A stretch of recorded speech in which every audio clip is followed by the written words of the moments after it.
Alors, bonjour à tous. Merci pour l'opportunité de présenter ce projet de recherche.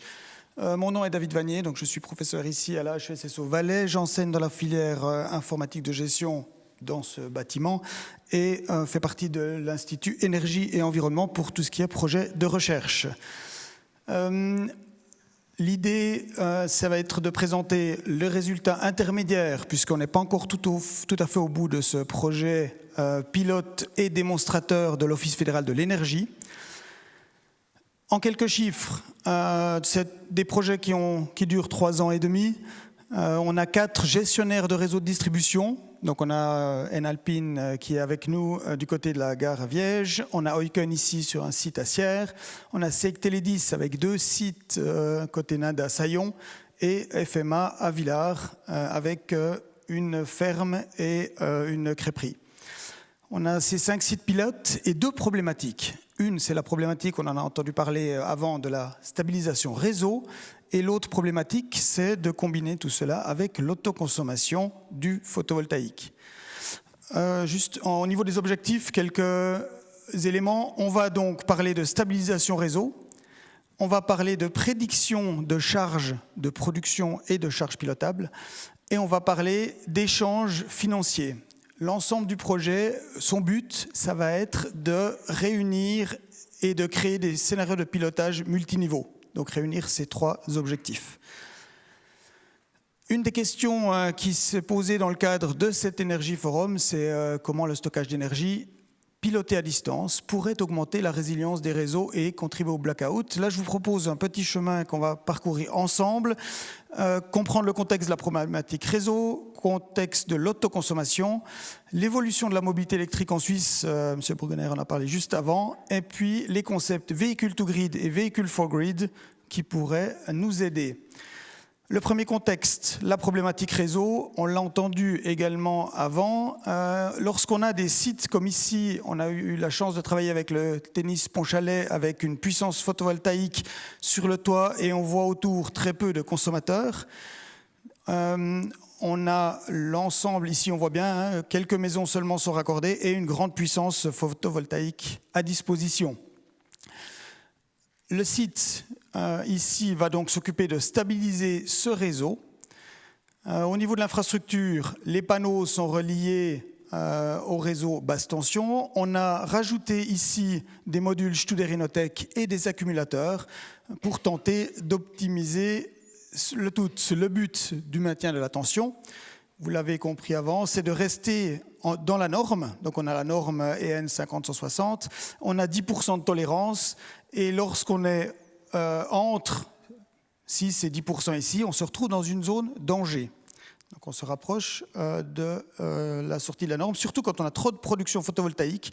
On voit la courbe ici, ça va nous amener une surtension. Nicolas Jordan, qui est d'ailleurs ici avec une partie de son équipe, a pu analyser au travers de plusieurs travaux de bachelor de la HES et des projets de recherche les systèmes qui permettent de réguler tout ça. Sans la régulation, renforcement le réseau, des transformateurs réglables, on voit des réglages du réactif et les batteries.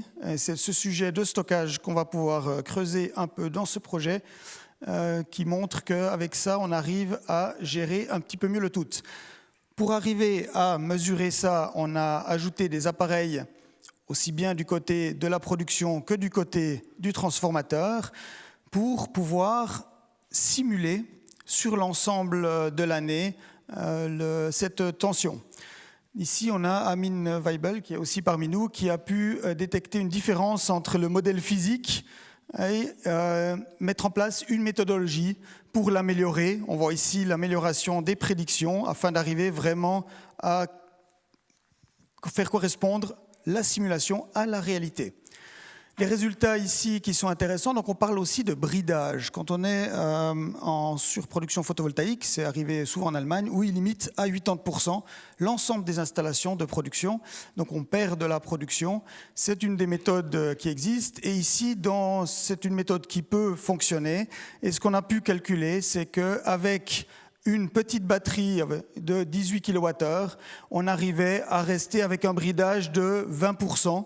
donc diminuer très peu la puissance maximum, donc les fois où la puissance photovoltaïque atteint ce 80%, donc on bride à 20%, et on arrive à garantir cette qualité réseau. On peut choisir en fonction de la qualité réseau le système de stockage souhaité.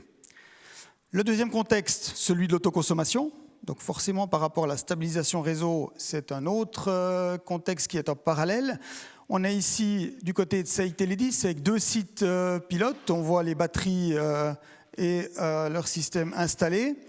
Donc ce use case ici, donc 2 sites ont été reliés et vont être combinés pour prédire combien de production photovoltaïque sera à disposition sur ce site et arriver à piloter intelligemment l'ensemble. Ce qui est intéressant ici, c'est que les équipements étant très diversifiés, ici on a des micro-onduleurs en phase, on aurait des onduleurs Imeon, on aurait d'autres onduleurs Studer, etc. Chaque système a plus ou moins des données correctes, surtout lorsque c'est dans le moins, on doit les corriger. Donc les algorithmes de prédiction ne peuvent pas fonctionner avec des datas qui ont des trous ou qui ont des aberrations. Et c'est ce qu'on a mis en place, ou ce qu'on est en train de finir de mettre en place maintenant. Le processus, lorsqu'on a plusieurs batteries ici, ça va être de les mettre à disposition du gestionnaire de réseau de distribution pour qu'il puisse ou stabiliser le réseau ou alors valoriser une certaine partie d'énergie. Donc on a l'ensemble des batteries qui sont reliées, qui passent dans un autre système qui s'appelle GBFlex, qui est aussi un projet Ofen qui était du côté des fosses motrices valaisannes et qui est maintenant en place, qui permet de valoriser ces petites capacités et on reçoit en retour s'il faut activer ou pas les batteries. L'important, c'est qu'un groupe bilan doit toujours assurer la stabilité ou l'équilibre entre la production et la consommation et il doit prédire ça un jour à l'avance. Lorsque les algorithmes sont en place, si on a des erreurs, on se retrouve avec des pénalités. Donc l'idée, là, c'est de pouvoir mettre à disposition économiquement ces puissances. On voit ici le site pilote, les mises aux enchères qui ont été acceptées ici. Et puis la visualisation du Virtual Power Plant, c'est ce qu'on appelle l'agrégation de plusieurs batteries, donc de ces diverses batteries ici, et qui peuvent être pilotées indépendamment. Donc on a ces systèmes qui ont été mis en place et qui permettent de visualiser le tout. On a également la possibilité du côté du GRD de pouvoir mettre des critères économiques et des critères techniques, des capacités, des puissances en fonction du besoin ou d'indicateurs qui viennent de l'extérieur, comme ici des indicateurs économiques, pour pouvoir piloter ces batteries. Une fois qu'on a parlé de stabilisation réseau, on a ensuite essayé de valoriser les batteries. Il faut savoir que les batteries au prix d'aujourd'hui, donc on ne parle pas de l'électricité qui est en train de monter et qui aura une répercussion dans une année sur nos consommateurs, mais dans la facture que vous avez aujourd'hui, le stockage de l'électricité coûte quand même assez cher. Les dernières offres que j'ai pu calculer, si vous produisez du photovoltaïque à 10 centimes ou 15 centimes le kilowattheure, pour le stocker, il faut encore 15 centimes. Donc, c'est-à-dire que ça vous revient à peu près à 30 centimes. Si vous stockez, vous utilisez votre propre énergie. Donc, les batteries doivent être utilisées à double escient si on veut les rentabiliser. L'évolution, c'est, on l'a parlé avant également, l'évolution des véhicules électriques en Suisse. Une feuille de route vient d'être signée. Donc, on a ici le 16 mai 2022 la roadmap. On voit l'évolution qui augmente pour 2022, 2021. On a les chiffres ici. Avec une évolution assez marquée de la mobilité électrique et 3 objectifs qui ont été définis. Le premier, 50% de véhicules rechargeables parmi les nouvelles immatriculations en 2025. Donc basé là-dessus, Enalpine, qui est du côté de Viège, a trouvé le contexte très intéressant et on arrive ici sur une autre possibilité technique qui est de mettre à disposition les véhicules une fois qu'ils sont chargés, une fois qu'ils sont sur leur borne, mettre à disposition du gestionnaire de réseau. On voit ici 2 éléments. Véhicule to grid, c'est lorsque l'utilisateur à la maison choisit s'il utilise l'énergie de sa voiture pour alimenter sa maison. On voit ici la différence. Si on a les éléments intelligents qui pilotent, on se retrouve dans cette situation ici, dans la partie smart, dont on parlait justement avant, avec moins d'impact sur les branches du réseau. On voit en rouge l'impact, ou en vert et jaune où le réseau se porte bien. Et si tout le monde arrive, exactement comme M. Bourguener l'a présenté avant, le soir à 5h ou 6h et charge sa voiture, à ce moment-là, on arrive à des saturations réseau. Donc ça, c'est des éléments qui sont importants de considérer. C'est aussi important de se dire que le véhicule 4Grid, c'est dire qu'on utilise les véhicules qui sont connectés à disposition du réseau pour stabiliser le tout. Ces deux éléments, véhicule to grid pour la maison ou véhicule 4Grid à disposition du réseau ou du gestionnaire de réseau de distribution, permettraient notamment durant la journée de stocker le photovoltaïque. Donc là, on parle de peut-être 400 000 voitures. Si on dit 10% de voitures d'ici 5 ans seront à peu près en circulation, 5-7 ans. Si on prend 400 000 voitures en Suisse, on n'en prend que 5%, disons que la moitié, ça c'est mon hypothèse, la moitié se déplace et la moitié est ou à l'entreprise pendant 8 heures de temps la journée ou alors le soir. À ce moment-là, ces véhicules-là pourraient être utilisés à des fins bidirectionnelles par le gestionnaire de réseau de distribution. Ce qui est intéressant, c'est que ça nous permet, ce genre de projet également, de faire des tests, donc proof of concept réels sur les sites pilotes. On les a vus illustrés ici.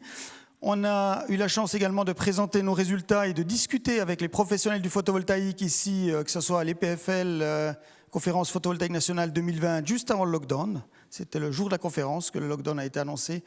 On avait ensuite à Berne 21 et 22. On a la chance de côtoyer également des experts professionnels ou des experts du domaine au niveau européen.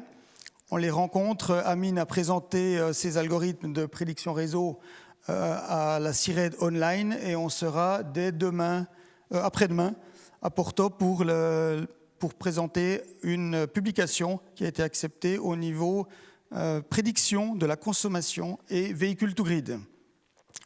La chance également de pouvoir participer à Energissima, finalement, qui a eu lieu cette année. Voilà pour les quelques concepts, les pistes que l'on va explorer. Donc l'idée, c'est on a des systèmes en place, on va maintenant les utiliser et surtout essayer d'expérimenter plus loin l'ensemble de ces concepts qui semblent prometteurs. Voilà.